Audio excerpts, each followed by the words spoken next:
Shalom, selamat pagi Bapak Ibu yang sama-sama kasih bersyukur pada hari ini Allah mengizinkan kita dan menikmati hari yang telah dikuduskan, hari Minggu 9 Januari 2022. Karena itu Bapak Ibu bersama-sama kita mensyukuri akan penyertaannya sebelum kita bersama-sama untuk menuju ke rumah yang kudus untuk bersama-sama dengan umat Allah menaikkan pujian syukur. Mari siapkan hati kita, waktu kita untuk disapa sabda Allah. Pada menyala pada minggu kedua di tahun 2022 ini di bulan Januari, kami kembali angkat syukur pujian atas segala kebenaran dan perkenan-Mu. Engkau layakkan kami, kepercayaan kami dan bersekutu dalam hari ini pada minggu ini, dan kami rindu disapa sabda Tuhan. Bersabdalah, kami telah sedia mendengar. Dalam nama Tuhan kami berdoa. Amin.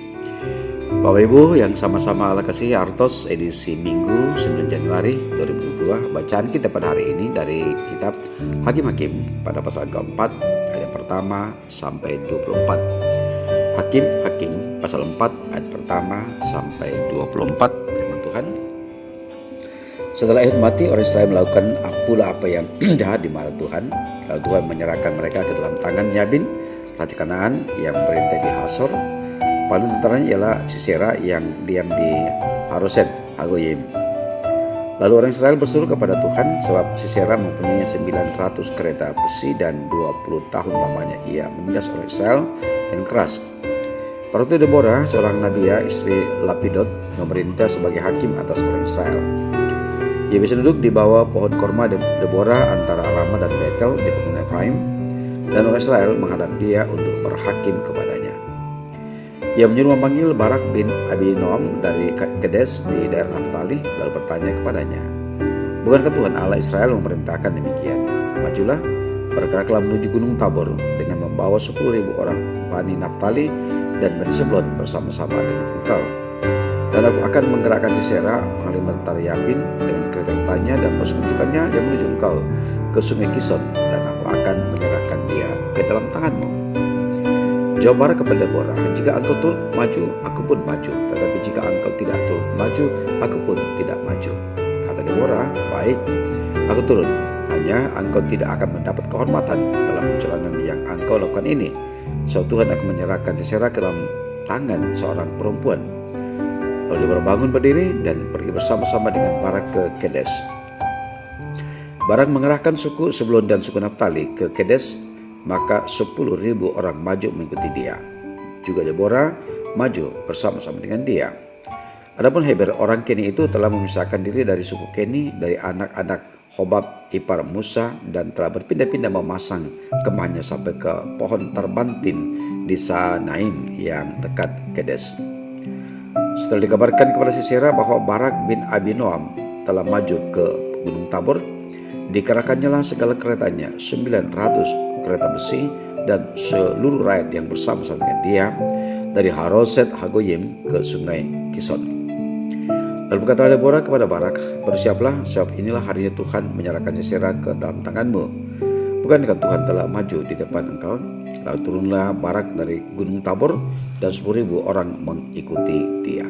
Dan Tuhan mengacaukan Sisera serta segala keretanya dan seluruh tentaranya oleh mata pedang di depan Barak, sehingga Sisera turun dari keretanya dan melarikan diri dengan berjalan kaki. Lalu Barak mengejar kereta-kereta dan tentara itu sampai ke Haroset Hagoyim, dan seluruh tentara Sisera tewas oleh mata pedang, tidak ada seorang pun yang tinggal hidup. Tetapi Sisera dengan berjalan kaki melarikan diri ke kemah Yael, istri Heber orang Keni itu, sebab ada perhubungan baik antara Yabin, raja Hasor, dan keluarga Heber orang Keni itu. Yael itu pun keluar mendapatkan Sisera dan berkata kepadanya, singgahlah tuanku, silakan masuk, jangan takut. Lalu singgahlah ia ke dalam kemah perempuan itu, dan perempuan itu menutupi dia dengan selimut. Kemudian berkatalah ia kepada perempuan itu, berilah kiranya aku minum air sedikit, aku haus. Lalu perempuan itu membuka kirbat susu, diberinyalah dia minum dan diselimutinya pula.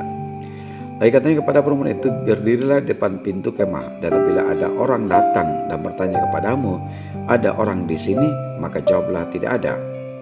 Tetapi Yael istri Heber mengambil patok kemah, diambilnya pula palu, mendekatinya diam-diam, lalu dilantaknya lah patok itu masuk ke dalam pelipisnya sampai tembus ke tanah. Sebab ia telah tidur nyenyak karena lelahnya, maka matilah orang itu. Pada waktu muncullah Barak yang mengejar Sisera. Keluarlah Yael mendapatkan dia dan berkata kepadanya, "Mari, aku akan menunjukkan kepadamu orang yang kau cari itu." Lalu masuklah Barak ke dalam, dan tampak Sisera mati tergeletak dengan patok dalam ke pelipisnya. Demikianlah Allah pada hari itu menundukkan Yabin raja Kanaan di depan orang Israel. Dan kekuasaan orang Israel kian keras menekan Yabin raja Kanaan sampai mereka melenyapkan Yabin raja Kanaan itu. Demikian sabda Allah. Bapak yang sama-sama Allah kasih, Allah menghukum umatnya dengan mengirimkan penindas melawan mereka. Itu termasuk kelompok suku-suku seperti Kanaan, Midian, Moab, Filistin. Orang Israel bertobat dan berseru kepada Allah untuk membebaskan. Kemudian Allah mengirim seorang hakim atau pemimpin militer untuk memimpin tentara di antara suku-suku Israel. Satu dari pesan-pesan halus hakim-hakim adalah bahwa Allah tidak pilih kasih saat dia mencari orang yang dapat melaksanakan kehendaknya. Satu dari hakim-hakim yang dia bangkitkan untuk menyelamatkan umatnya adalah seorang perempuan bernama Deborah. Ini pastilah sebuah kejutan bagi bangsa itu karena masyarakat Israel kuno didominasi oleh kaum laki-laki. Bapak Ibu Saudara yang dikasihi Tuhan, perikop bacaan kita dari pasal 4 Hakim-hakim dengan tema pemimpin yang dipakai Tuhan. Tuhan bekerja menolong umatnya secara unik. Ia bisa memakai pahlawan perkasa, tetapi juga orang biasa-biasa untuk mencapai maksudnya. Tuhan bisa memakai peperangan biasa ataupun strategi tipu daya ala Ehud, juga lewat peristiwa sepintas tidak masuk akal. Tuhan memakai Deborah yang saat itu menjadi hakim dan sekaligus ibu bagi orang Israel yang datang mencari pertolongan. Sebagai pemimpin rohani bagi umatnya, ia peka akan hati Allah. Yaitu persis waktu pembebasan Tuhan akan segera tiba, ia sadar bahwa sebagai wanita, ia memiliki keterbatasan dalam hal kemampuan perang. Namun dia tahu siapa yang tepat untuk memimpin perang, maka ia memanggil Barak. Sebaliknya, Barak ternyata tidak berani maju tanpa dukungan Deborah. Apakah ketidakberanian Barak maju sendiri semata kerendahan hatinya, menghormati Deborah yang lebih berkarisma, atau karena ia kurang beriman? Yang jelas, sikap Barak seperti itu membuat kehormatan dalam memenangkan perang akan jatuh ke tangan seorang perempuan. Benar saja, Tuhan memakai duet Deborah Barak untuk membuat tentara Yabin kocar-kacir. Yang sangat tidak terduga, kemenangan yang menuntaskan perangan itu justru datang dari seorang ibu rumah tangga sederhana, Yael, istri Heber orang Keni. Di balik kemenangan Israel atas Yabin dan paling memerangi Sisera, kita tahu bahwa Tuhan yang berkarya.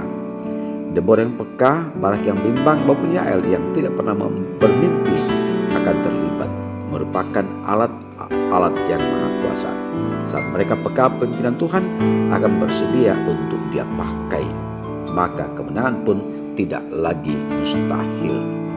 Bapak Ibu Saudara yang dikasihi Allah, laskar Kristus biasanya terdiri dari orang-orang yang tidak sempurna, sederhana, penuh kelemahan, bahkan sering pula kurang beriman. Namun kemenangan melawan musuh bukan tentukan dari siapa orangnya, melainkan siapa panglimanya. Tuhan Yesus memberkati kita semua. Mari Bapak Ibu berdoa. Sungguh ajaib kuasa-Nya Allah, tak terselami perbuatanmu. Langkah-langkahmu dan cara-caramu pun pula tak mampu ditakar oleh manusia. Menembus tradisi, menembus segala kemampuan. Dan itu mewujud lewat bacaan firman Allah pada hari ini. Bagaimana Deborah, bagaimana Barak, dan pula bagaimana Yael. Allah memakai mereka sesuai dengan talenta mereka. Kali itu senantiasa kami berdoa kepada Bapa di surga untuk tuntun pimpin kami sekalian, umat-Mu dalam setiap keberadaan di tengah kehidupan berbangsa dan bernegara. Dalam kemajemukan ini banyak hal yang dialami oleh umat Allah. Tapi kami berpengharapan bahwa di balik semua itu Tuhan punya rancangan. Tuhan punya rencana, siapapun anak-anak yang Engkau pakai, itu Tuhan punya rencana. Kami diperlengkapi senam umat-Mu baik pada tingkat yang tertinggi sampai kepada tingkat yang terendah. Kiranya kehadiran masing-masing dan elemen yang ada pada mereka masing-masing Allah pula lah yang akan memberkati. Kami percaya Tuhan kasih-Mu tetap memberkati anak-anak Allah untuk menghadirkan kebenaran, menghadirkan kesejahteraan, menghadirkan kemakmuran di tengah bangsa ini, di tengah persekutuan ini, di tengah keluarga, di tengah masyarakat. Yang doa kami Allah dengarkanlah, karena semuanya kami alaskan dalam nama Yesus Tuhan kami hidup. Amin. Bapak Ibu, demikianlah renungan kita pada hari ini, hari Minggu ini, dengan topik pemimpin yang dipakai Tuhan. Jalani hidup kita hari ini dengan tetap menjaga protokol kesehatan, yaitu dengan memakai masker, dengan mencuci tangan, menjaga jarak, dan semuanya kita akan tersejahterakan. Selamat pagi, selamat hari Minggu, Tuhan beserta kita.